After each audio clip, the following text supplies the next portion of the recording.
Solan gülüm gelip mənim, gelin yoluna gül səpim. Cavan balam ölüb mənim, ürək yaram olub dərin. Vətən yolunda can verən, geyindin əyni və kəfən. Qüssədən yandı bu nənən, can şəhid oğlum. Xəzan olan lalə gülüm, pər olan sinə gülüm. Oyan mənim nazlı gülüm, vay cəvanim.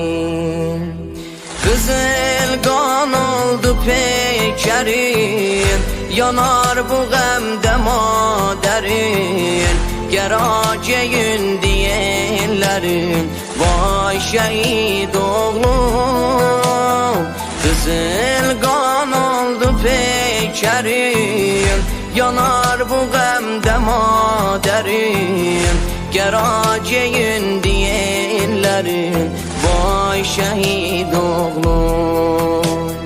Can şəhidim, can şəhidim, can şəhidim, can şəhidim, can şəhidim, can şəhidim. Can şəhidim, can şəhidim, can şəhidim, can şəhidim, can şəhidim, can şəhidim.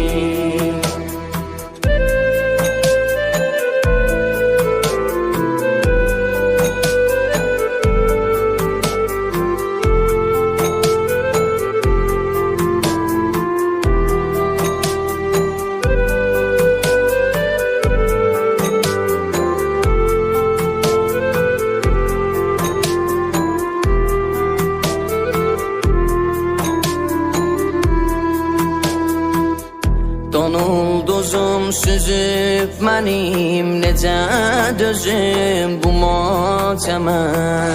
Qan ağlayır gözüm mənim, ürək yanır bu matəmə.